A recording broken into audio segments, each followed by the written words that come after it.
Hello friends, இன்றைக்கி வாழைக்காய் பொரியல் எப்படி பண்ணுறதுன்னு பார்க்கலாம். அதுக்காக வாழைக்காவை உப்பு தண்ணியில் கட் பண்ணி போட்டிருக்கேன்.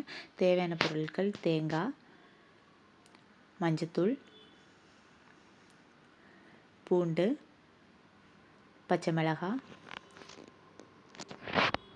ஒரு பெரிய வெங்காயம் கட் பண்ணி வச்சுருக்கேன், கருவேப்பிலை, எண்ணெய், தேங்காய் எண்ணெய் எடுத்திருக்கேன், அப்புறமா கடுகு. இப்போ கடாய் அடுப்பில் வச்சுக்கலாம்.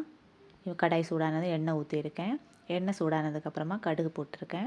கடுகு பொரிஞ்சதும் எடுத்து வச்சுருக்கிற பூண்டு போட்டுக்கலாம். அப்புறமா பச்சை மிளகாய், அப்புறமா நம்ம கட் பண்ணி வச்சுருக்கிற பெரிய வெங்காயம், கூடவே கொஞ்சமாக கருவேப்பிலையும் போட்டு இதை நல்லா வதக்கிக்கோங்க.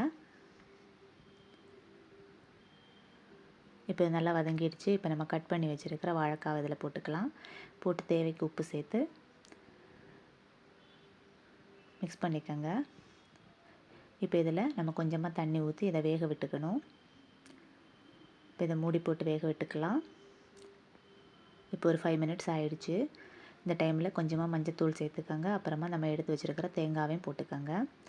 போட்டு மூடி போட்டு ஒரு 5 மினிட்ஸ் அப்படியே விட்டுருங்க. இப்போ இதை கலந்து விட்டுக்கோங்க.